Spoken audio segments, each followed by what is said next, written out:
Bismillahirrahmanirrahim. Assalamu alaikum. Dear students, this is your online class of political science. Today is 23rd of December 2020. ہمارا آج کا topic ہے the evolution of British constitution. اپنا lecture شروع کرنے سے پہلے میں آپ کو برطانوی پارلیمنٹ کے کچھ امیجز دکھانا چاہتی ہوں. ڈیئر اسٹوڈنٹس، یہ ہے برطانوی پارلیمنٹ کی بلڈنگ. برطانوی پارلیمنٹ کی بلڈنگ کا بیرونی منظر ہے، اور اس کے بعد یہ بھی دوسرا ویو دیکھیں آپ. برٹش پارلیمنٹ ہے، اس کے اندر بیٹھ کر تمام پارلیمنٹیرینز اپنے ملک کے لیے قوانین ترتیب دیتے رہے ہیں، اور یہیں سے بیٹھ کے آپ کے بر صغیر پر حکومت بھی کرتے رہے ہیں. یہ دوسرے اینگل سے برطانوی پارلیمنٹ. یہ برطانوی پارلیمنٹ کا اندرونی منظر ہے. British parliament house of Lords ہے. یہ وہ پچھلی تصویر ہاؤس آف لارڈز کی تھی، یہ ان کی ہاؤس آف کامنز ہیں. یہ دیکھیے جی. چلیے اب ہم آتے ہیں اپنے آج کے سبق کی طرف. برطانوی آئین کی نوعیت، اس میں ہم جو ہیڈنگز کے تحت پڑھیں گے، اس میں طویل سیاسی اور تاریخی ارتقاء، عوامی رواجات اور روایات پر بنیاد، قدیم ترین آئین، دستوری ماہرین کی رائے. ڈیئر اسٹوڈنٹس، برطانوی آئین اپنی نوعیت کے اعتبار سے دنیا بھر کے دساتیر میں منفرد اور امتیازی حیثیت رکھتا ہے. دنیا کے دیگر دساتیر کی طرح برطانوی آئین کسی مخصوص وقت کی پیداوار نہیں، بلکہ اس کا ارتقاء طویل تاریخی اور سیاسی عمل کا مرہون منت ہے. یہ آئین کنونشن، دستور ساز اسمبلی یا حکومت پر قابض کسی آمر کا بنایا ہوا نہیں، بلکہ اس کی بنیاد عوامی رواجات اور روایات پر ہے، جو صدیوں سے بتدریج نشو و نما پاتی رہیں. بلا شبہ برطانوی آئین میں کچھ تحریری اجزاء بھی پائے جاتے ہیں، لیکن اگر میگنا کارٹا 1215، حقوق کی عرضداشت 1629، حقوق کی دستاویز 1699 اور قانون وراثت 1701 جیسی دستاویزات کو آئین سے نکال دیا جائے تو باقی صرف رسوم و رواجات ہی رہ جاتے ہیں. یہی وجہ ہے کہ ڈی ٹوکویل اور تھامس پین جیسے نقاد برطانیہ میں آئینی وجود کو تسلیم کرنے کے لیے تیار نہیں. در حقیقت ایسا نہیں ہے. برطانیہ میں دنیا کا قدیم ترین آئین موجود ہے، جس نے پوری دنیا کے سیاسی مفکرین سے خراج تحسین حاصل کیا ہے. برطانوی معاشرے نے بتدریج اپنے سیاسی اصولوں، اعلیٰ جمہوری روایات کو زمانے کے بدلتے ہوئے حالات سے ہم آہنگ کیا ہے.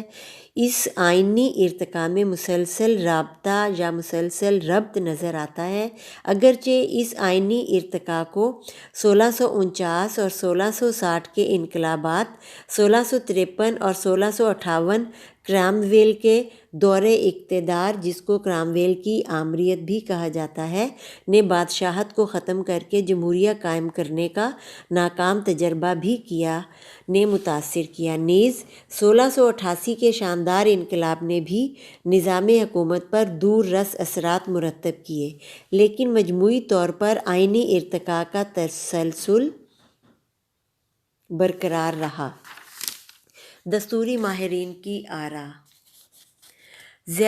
برطانوی آئین کے متعلق دستوری ماہرین اس کی اہمیت کو اس طرح سے اجاگر کرتے ہیں. پروفیسر ڈائسی کے الفاظ ہیں: برطانوی آئین ایسے اصولوں پر مبنی ہے جو اگرچہ غیر تحریری ہیں، مگر بلا واسطہ یا بالواسطہ ریاست میں اقتدار اعلیٰ کے استعمال یا تقسیم پر اثر انداز ہوتے ہیں. پروفیسر منرو کے مطابق برطانوی آئین اداروں، اصولوں اور اعمال کا پیچیدہ مرکب ہے. یہ فرامین، عدالتی فیصلوں، عام قانون، نظائر، عادات اور روایات کا امتزاج ہے. اب ہم دیکھ لیتے ہیں جی اس کی غیر تحریری حیثیت۔ غیر تحریری آئین کی تعریف، اور اس کے بعد پھر ہم برطانوی آئین کے ماخذ کا جائزہ لیں گے، جس میں تاریخی دستاویزات ہیں، پارلیمنٹ کے قوانین ہیں، قانون دانوں کی تحریریں ہیں، عدالتی فیصلے ہیں، عام یا رسمی قانون ہیں۔ اب ہم اس کی غیر تحریری حیثیت کا جائزہ لیتے ہیں۔ جدید دنیا کے دساتیر کا مطالعہ کیا جائے تو آئین مکمل طور پر تحریری صورت میں نظر آتا ہے، جبکہ برطانوی دستور اس کے برعکس رسوم و رواجات کے مسلسل ارتقاء کا نام ہے۔ اگرچہ اس میں تحریری دستاویزات بھی موجود ہیں، لیکن مکمل تحریری صورت میں موجود نہ ہونے کی بنا پر اسے غیر تحریری آئین کہا جاتا ہے۔ اگرچہ برطانوی آئین مکمل طور پر تحریری صورت میں موجود نہیں، اور کوئی فرد یا ادارہ دنیا کے دیگر دساتیر کی طرح کسی یکجا دستاویز کی صورت میں اس کو پیش نہیں کر سکتا، لیکن اس کا یہ مطلب ہرگز نہیں کہ برطانیہ میں سرے سے آئین موجود ہی نہیں ہے۔ آئین کی تعریف دیکھ لیتے ہیں گل کرائسٹ کے الفاظ میں۔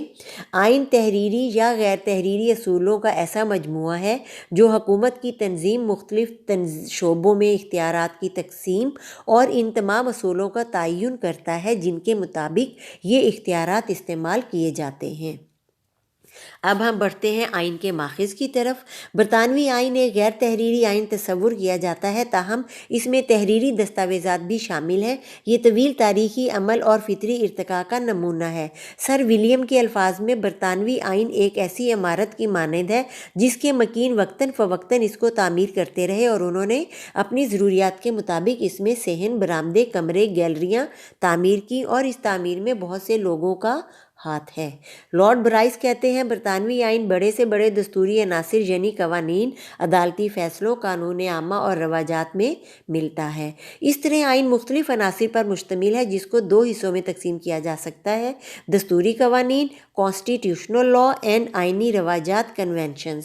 دونوں میں بنیادی فرق یہ ہے کہ دستوری قوانین کو عدالتیں تسلیم کر کے نافذ کرتی ہیں، جبکہ دستوری رواجات اگرچہ دستور میں بنیادی حیثیت کے حامل ہیں لیکن عدالتیں انہیں تسلیم نہیں کرتی۔ دستوری قوانین درج ذیل اجزاء پر مشتمل ہیں: تاریخی دستاویزات ہسٹوریکل ڈاکومنٹس۔ برطانوی آئین کے ارتقاء میں بعض تاریخی دستاویزات سنگ میل کی حیثیت رکھتی ہیں۔ یہ وہ دستاویزات یا قوانین ہیں جو عوام کو سیاسی یا آئینی جدوجہد کا نتیجہ ہے۔ اس سلسلے میں منشور اعظم 1215 بہت اہم ہے، جس کے تحت عوام کو بہت سے حقوق حاصل ہو گئے۔ دوسری اہم دستاویز حقوق کی عرضداشت ہے، دی پٹیشن آف رائٹس 1628، جس کی روح سے مالیاتی اختیارات بادشاہ سے پارلیمنٹ کو منتقل ہو گئے تھے۔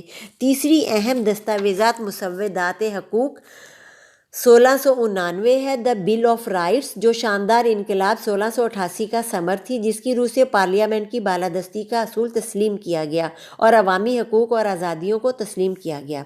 پارلیمنٹ کے قوانین۔ برطانوی آئین کا دوسرا اہم ماخذ قوانین ہے جو پارلیمنٹ نے مختلف اوقات میں منظور کیے۔ ان قوانین کے تحت بادشاہ کے اختیارات میں کمی، رائے دہی میں توسیع، عدالتوں کی تشکیل، انتظامی ڈھانچہ، شہری حقوق سے متعلق قوانین شامل ہیں۔ چند اہم قوانین دیکھ لیتے ہیں۔ ہیبیس کارپس ایکٹ 1689۔ اس قانون کے تحت وہ شخص جسے کسی قانونی جواز کے بغیر حراست میں لیا گیا ہو رہائی حاصل کر سکتا ہے۔ 1911 اور 1949 کے پارلیمنٹ ایکٹ، ان کی روح سے دارالامرا کے اختیارات میں کمی کی گئی۔ یونین ایکٹ 1707، اس قانون کی روح سے انگلینڈ اور اسکاٹ لینڈ کا اتحاد ہوا۔ لوکل گورنمنٹ ایکٹ، یہ قوانین 1888، 1894، 1927 میں منظور کیے گئے۔ قانون جانشینی 1701، اس کی روح سے بادشاہ کی جانشینی کے اصول وضع کیے گئے۔ قانون آزادی ہند 1947، ہندوستان اور پاکستان کی آزادی کے حوالے سے یہ قانون سازی کی گئی۔ عدالتی فیصلے جوڈیشیل ڈیسیژنز۔ عدالتی فیصلے بھی برطانوی آئین کا اہم ماخذ تصور کیے جاتے ہیں۔ جب عدلیہ کے سامنے مقدمات پیش ہوتے ہیں تو وہ قوانین کی وضاحت اور عوام کے بنیادی حقوق کا تحفظ کرتے ہوئے جو فیصلے کرتی ہے وہ آئینی قانون کا حصہ بن جاتے ہیں۔ ڈائسی نے درست کہا تھا، "دا انگلش کانسٹیٹیوشن از اے جج میڈ کانسٹیٹیوشن"۔ آج برطانوی عوام کو جو حقوق حاصل ہیں ان میں سے بیشتر عدالتی فیصلوں کے مرہون منت ہیں۔ عام یا رسمی قانون۔ رسمی قانون بھی برطانوی آئین کی اہم بنیاد ہے۔ وہ قوانین جن کی بنیاد عوام کے رسم و رواج پر ہے، جنہیں عدالتیں باقاعدہ طور پر تسلیم کرتی ہیں۔ ابتدائی طور پر برطانوی آئین کی بنیاد رسمی قانون پر ہی تھی۔ اس کے بعد آ جائیں جی قانون دانوں کی تحریریں۔ برطانوی آئین کا ایک اہم ماخذ ماہرین قانون کی تحریریں اور تبصرے ہیں۔ یہ ماہرین آئینی مسائل پر غور و خوض کے بعد اپنی رائے اپنی تحریروں میں بیان کرتے ہیں۔ برطانیہ میں ان ماہرین کی تحریروں کو بڑی اہمیت حاصل ہے۔ اس سلسلے میں آرسن کی کتاب law and customs of constitution, Dicey کی law of constitution, sir Ivor Jennings کی کیبنٹ گورنمنٹ اور ارسکائن کی پارلیامنٹری پریکٹس اہم ترین حیثیت کی حامل ہیں۔ یہ تھا ہمارا آج کا سبق، اس کو بہت اچھے سے پڑھ لیجئے گا۔ انشاءاللہ کل ہم دستوری روایات کا جائزہ لیں گے۔ بہت شکریہ۔